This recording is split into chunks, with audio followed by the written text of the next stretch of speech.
I want to believe everybody here is an entrepreneur, right? Everyone is.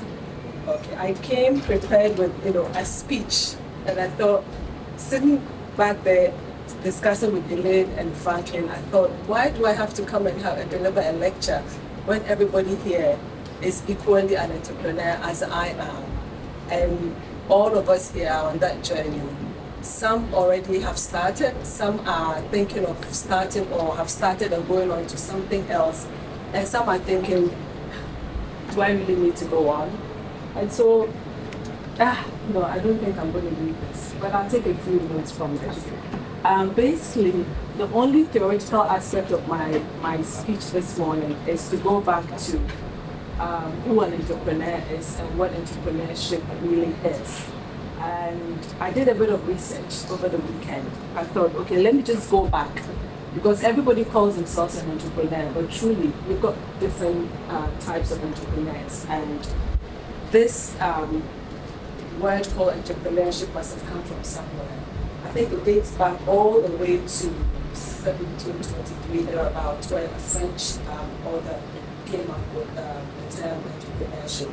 But basically, his definition at that time, the definition was, I just have to read this: pursue opportunities, undertake, fulfill needs, and start a business. And if you look at everything that we do today, all of this is part of it. It's part of what we do in terms of being an entrepreneur.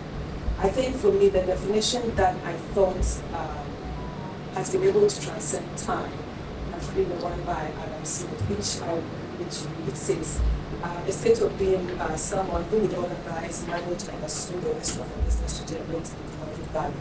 I think basically that's what we all do every day when we wake up to run our businesses, even though we run them differently. I just want to make this as interactive as possible. Initially, I wanted to read, but I'll make this as interactive soon. I'll ask a few questions, and probably after my speech, you guys can help and answer them. But who would we term as an entrepreneur? I don't know. I mean, I describe myself as an entrepreneur, but what makes me one? That's a question we always have to ask ourselves. Because everybody needs to tell me, okay, what does it take to be one? What do you go through? Where do you get it? Is it in our DNA? I again just mentioned that as Ghanaians, entrepreneurship is in our DNA. So it doesn't mean that to become an entrepreneur, you must be born with it, you must have it, or to learn what entrepreneurship is called. I don't know if I can do it, because I think it's either in the DNA, either got it or you haven't got it. So what entrepreneurship for me means more like a catalyst for change, a boundless catalyst for change, where one has to create their own narrative, defy all odds, assume risk that ordinarily most people wouldn't, and believe in the vision, believe in the product or service that eventually will affect lives. But at the end of the day, would bring in some amount of what we want into your business. That is how I see entrepreneurship, and that's what I use to describe me. To tell you a bit of my journey, I didn't start off as an entrepreneur. To be honest with you, I don't think anybody would have thought I would be one. My background is investment banking. It's all I know, and a very safe type. I worked with a big giant, sitting all the way in Nairobi, in Nigeria. And my job was to assess investments for the bank to ensure that our customers met our criteria and we funded big projects.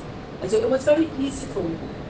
All these businesses had parent companies and they had financials I could work with. So I had everything on my laptop to go into a business, assess whether should I, restructure your balance sheet for you? Should I fund your business? Should I go? All of those things were easy because everything was done for me.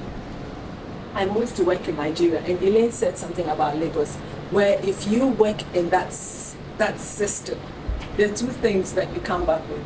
You come back with saying, I want to be my own boss. And that's exactly what I did. I worked in Nigeria, came back, and I thought, why don't I be my own boss? Because there I am contributing to the balance sheet of Citigroup, this is $1 trillion business, and I'm there giving them business every day. Why don't I, make that money for myself? Very good idea, because I think almost everybody in this room who's been in formal work has actually had that expression before, or has had that dream. Why don't I do my own business? Why don't I start my own business? And it's absolutely okay. But what we often forget is that when you are within that corporate setting where everything is done for you to succeed, once you venture out on your own, it's a different ballgame. It's a different ballgame, and that's my first experience.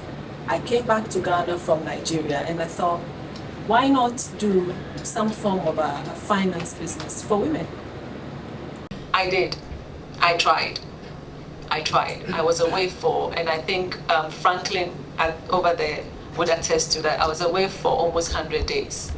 I came back. My business was still standing, but it took me 4 years to clean it up. 4 years to clean it up. And so that I listened to that and I said, okay, now Sheila, no, you're not there yet, but I know I'll get there.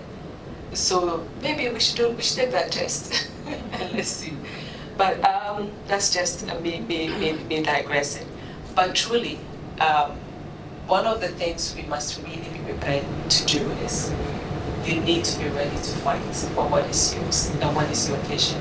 If it's your vision and you believe in it, believe in it to the point where your customers buy into it. We're dealing with human beings that are nomadic and also human beings that are very, flighty. They're with you today, tomorrow they're not.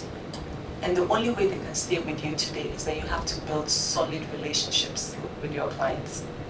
It's so, so, so important. It's one thing I think most Ghanaian entrepreneurs fail to do. We don't build relationships with our clients. We don't. We feel that, okay, they'll come.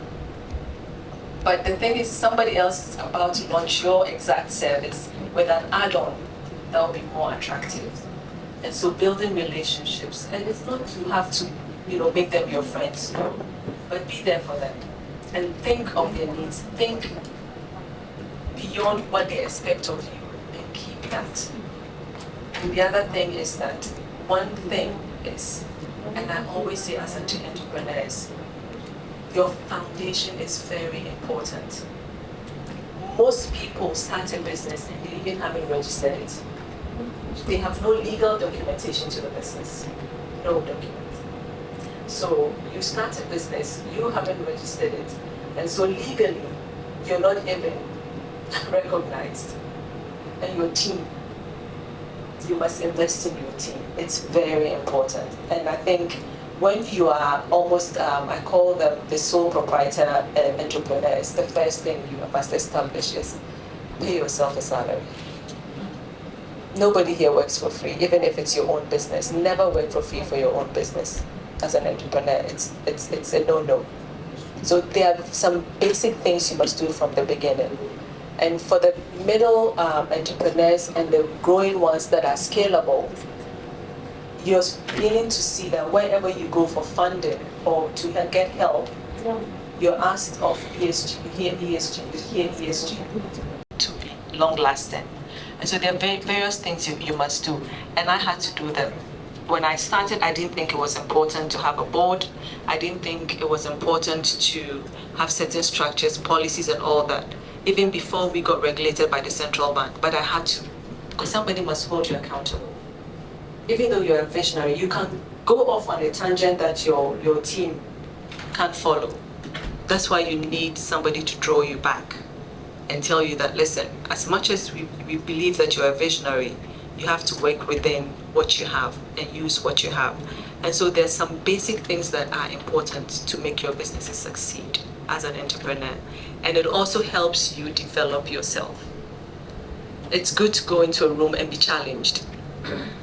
Your team that you work with, your resources, capital, it's important to have enough money. I know this, it's like, oh God, yeah, but it's important to always have enough money. I don't know how, but you always must have some money because it helps you change. It helps you adapt, and it also helps you stay in the game. And finally, as an entrepreneur, in your entrepreneurial journey, you must have that game spirit, as in nothing is impossible.